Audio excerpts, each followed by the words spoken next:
in an already difficult task becomes that much greater. But we had our chances. We did some things uncharacteristically of ourselves. But at the end of the day, they were just a better team today. Mike, what did you think of the offense in the second half?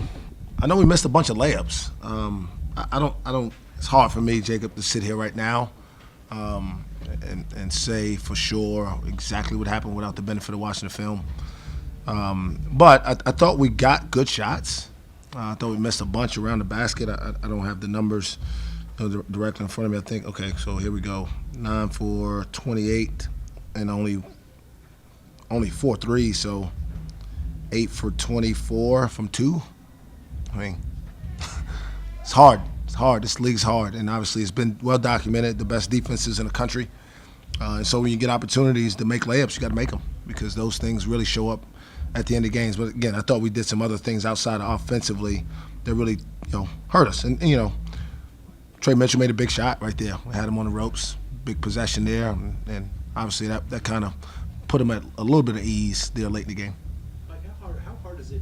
It's one thing if you played somebody in January and you play them in like February, but to play the same team this close. Does that play tricks on your mind? Like, we just beat them, so now beat them again. I mean, how do you approach it mentally? Yeah, I don't know. I'd have to ask the guys kind of how I process it is the same.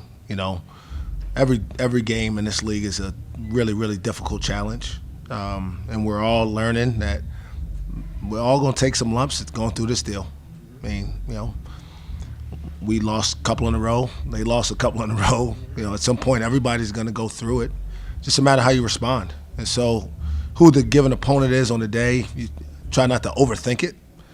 Just prepare as best you can. It's, in the ideal world, right, everybody would play the other 9 teams before you play anybody twice. But that's not real. I think it happened the year I was an assistant coach.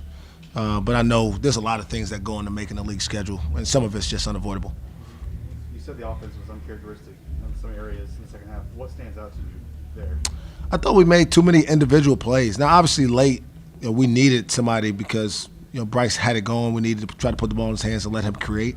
But I didn't think the ball moved nearly as well, really throughout the game, not just in the second half, but even in the first half, didn't move quite as well in the half court as it needed to.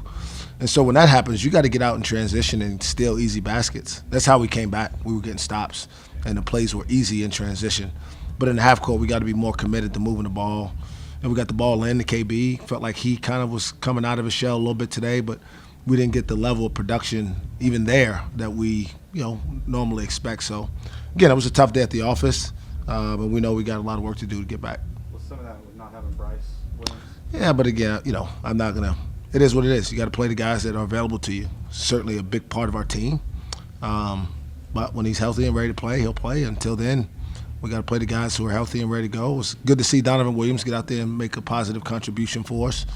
And again, it's just an opportunity to learn and grow. And there's a lot of basketball left in this Big 12 season, and so we just can't hang our heads. We've got to figure out how to get better. That 13-0 run they had to start the game, what's kind of the message when you're calling timeouts and the defense changes so well? Was it defense is going to change this? What was the message there? You know what? I mean, I've been around basketball all my life, and I've seen teams, again, I'm speaking from the outside, right? They had not played up to whatever the expectations have been, and certainly losing on Tuesday, I guess it was, probably put them on their heels a little bit. And so team backed into a corner with that much talent and a high-level elite coach is going to respond. So I wasn't surprised that they started the game off as well as they did. I was more surprised that we didn't respond before the timeout.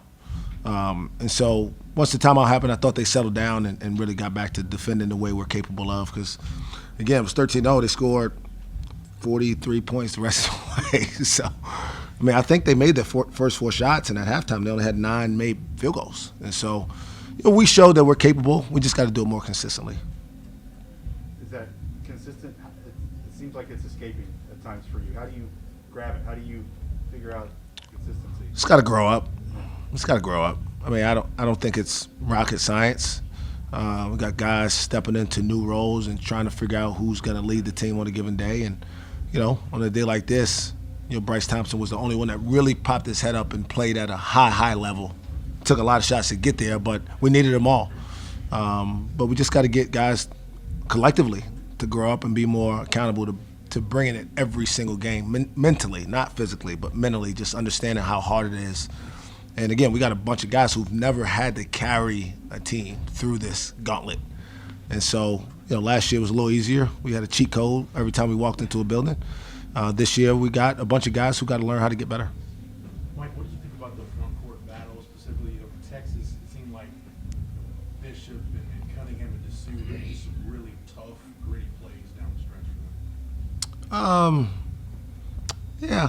Yeah, they're good players. I mean, I'm not surprised. Christian Bishop played on a championship level program for a couple years. He knows what winning looks like. Dylan DeSue was a high level producer in a Power 5 league. So was Timmy Allen. So was Marcus Carr. They got really good players, and they have an elite coach. And I think a lot of what they have struggled with was just people on the outside have no idea how hard it is to get all of it put together. And I'm not saying it's anybody's fault, but the expectation that they would all just magically show up here and, are they going to average 110 points? It's the only way they can continue to do what they've done before. Otherwise, everybody's got to sacrifice a little bit. And it's part of the process. And they're figuring it out, and they're going to win a lot more ball games because they have a lot of talent and seem like unselfish guys, because I would imagine that practices haven't been the most comfortable the last few days. Coach Beard having to get his message across on what it takes to win it in this league. And obviously those kids took his message to heart and responded the right way. Do you have a bid on Bryce? Any timetable? No, I mean, again, day-to-day, I think, is probably where we are now. We thought he would be able to try to go yesterday in practice and wasn't. And then obviously with an early game, we didn't have a shoot-around. So it was difficult to just throw him out there considering how swollen it was on Wednesday night. So we'll get back. We're off tomorrow. We don't play till Wednesday, and we'll get another update probably either tomorrow evening or Monday morning.